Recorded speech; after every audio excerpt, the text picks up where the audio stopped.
Flooding remains one of Nigeria's most devastating emergencies, worsened by the growing impacts of climate change.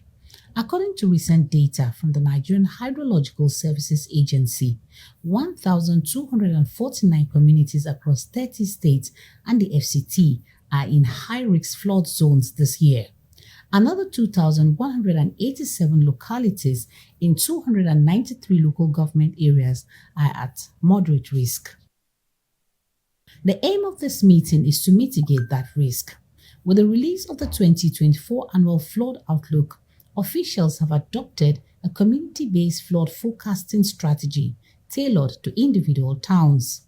This shift aims to improve communication and preparedness at the grassroots levels. As part of this year's Annual Flood Outlook, the agency is adopting a new and more effective approach to flood forecasting to ensure that critical risk information is clearly understood and actionable for vulnerable communities.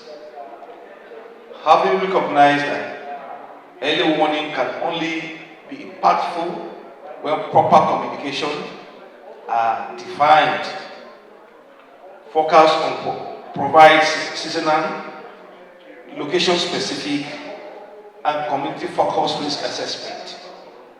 That is why in this year's early warning, communities are being targeted. In his welcome address, Permanent Secretary of the Ministry of Water Resources and Sanitation stressed the urgency of early response. The devastating flood of 2012 and 2022 remind us of the importance of flood forecasts, early warning, and the need for adequate preparedness and rapid response measures. The flood forecast embarked on by the agency will continue to focus on providing reliable hydrological data and early flood warning information to all stakeholders in disaster risk reduction sectors to guide them in their response measures and to protect lives and livelihood across the vulnerable part of the country.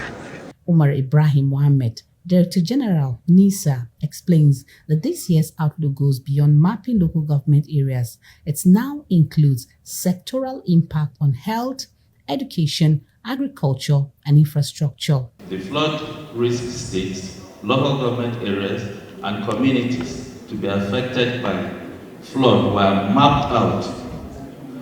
Not this alone, the sectoral impact of the flood on the population, healthcare facilities, educational institutions, markets, agricultural lands, roads, and even correctional facilities, and water quality evaluation all are mapped out. As Nigeria braces for the 2025 rainy season, authorities are urging state governments, local councils, and at-risk communities to act on the forecast, strengthen disaster response plans, and participate in national efforts to reduce vulnerability and save lives. Punarman Benjamin, Arise News.